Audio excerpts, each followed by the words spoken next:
guys, it's Mandy. Today I'm bringing you along with making my dinner.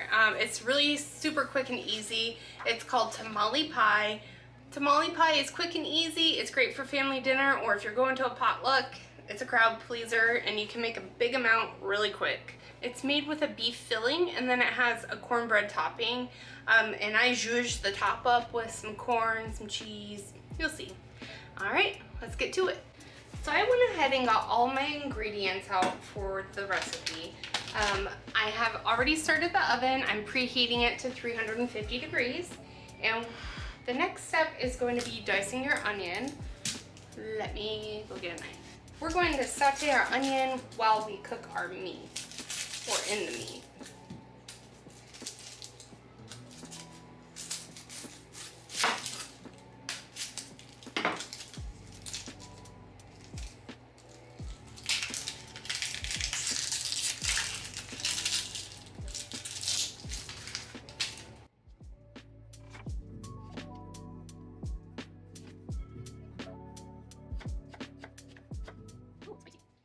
Sometimes I rinse my onions because it helps reduce the burn, but I just want to hurry up and get these going. Ain't nobody got time for that.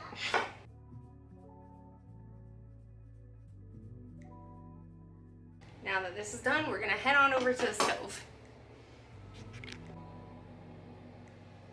Okay, so what I recommend is at least a medium-sized pan to cook the meat in, because you're gonna eventually add in the onion, the beans, and the salsa. You're gonna mix it all up before you put it into your baking dish. Another note is if you have a pan like this that can go into the oven, if it's big enough, you could just cook it all in the same pan. I'm not sure, I'll have to eyeball it. Depending on how high the meat mixture comes in here, I might have to use a baking dish. Typically, I use a 9x9 baking dish. All right, let's begin.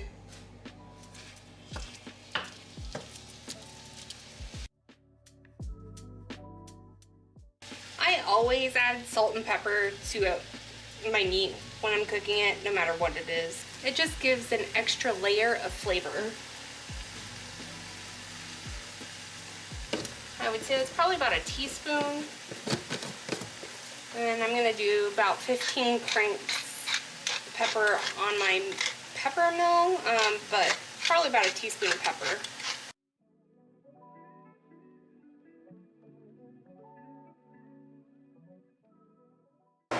Okay, now I'm gonna add a tablespoon of chili powder and a teaspoon of cumin. Our oven is ready. That was the cumin.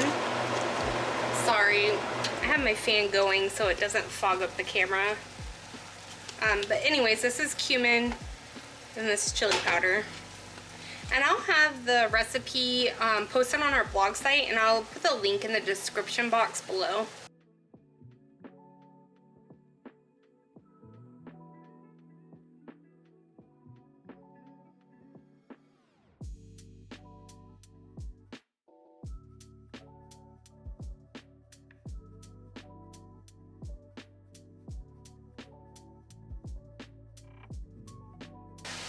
I'm gonna go ahead and add the onion into the meat while the meat finishes cooking. And then also I wanted to note, you can easily double this recipe and cook it in a 9x13 dish and have extras.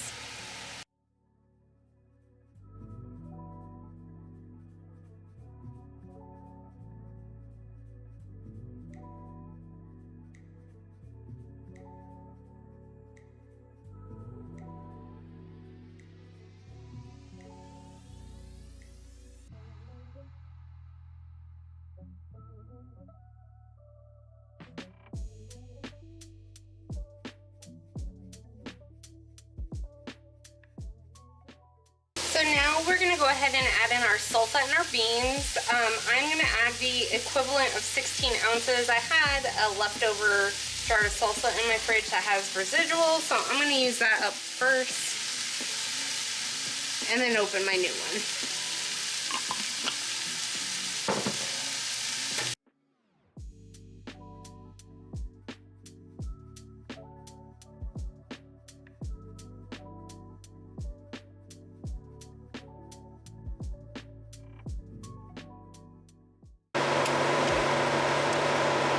I'm just using 1/16 ounce of beans. You can do refried beans or whole beans if you prefer that.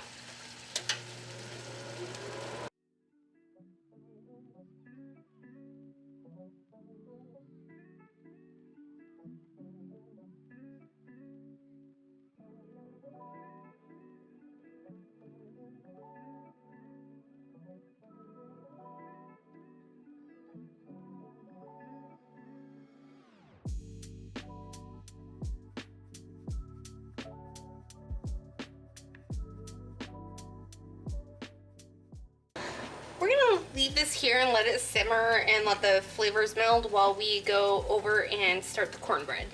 This recipe calls for 1 whole egg and a 1/2 cup of milk. And the reason for that is because that's what most packaged cornbreads call for. If your package of cornbread recommends adding more or less, I would probably follow that. That's just according to the packages I've used. This one is specifically gluten-free. The one we used to use prior to this, I found out is not gluten-free, so we've switched over. So this part's really quick and simple. We're just gonna add the bread, the cornbread mix, 1 egg. Look how pretty that is. We have chickens. And then I'm going to add a can of drained corn. You don't necessarily have to do this. It's just an extra step I take to help fill more tummies and add a little bit more to it. We're also going to add a 1/2 cup of cheese in here. You can add more if you want. Gonna go drain my corn.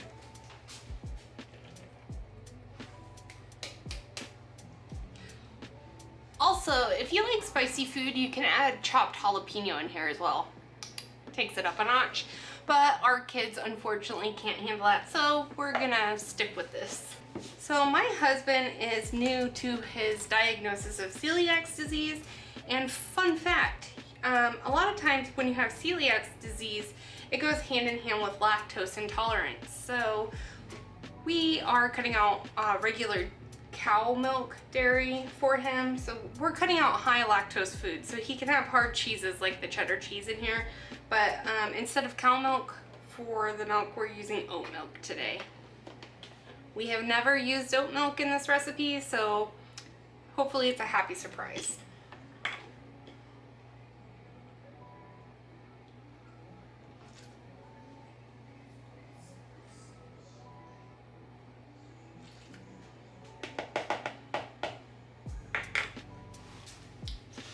Mix this up and we should be good to go.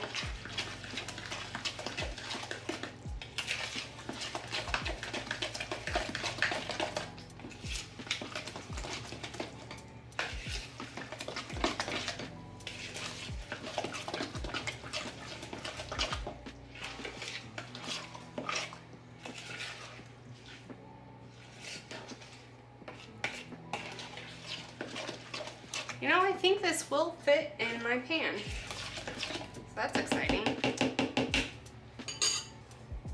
Okay, let's give this a whirl. So once you have your cornbread mix done, this is already finished, so now we just add this on top and bake. Hopefully I don't regret this choice. Yeah, it looks like it's gonna fit. Oh no, I have a dry spot.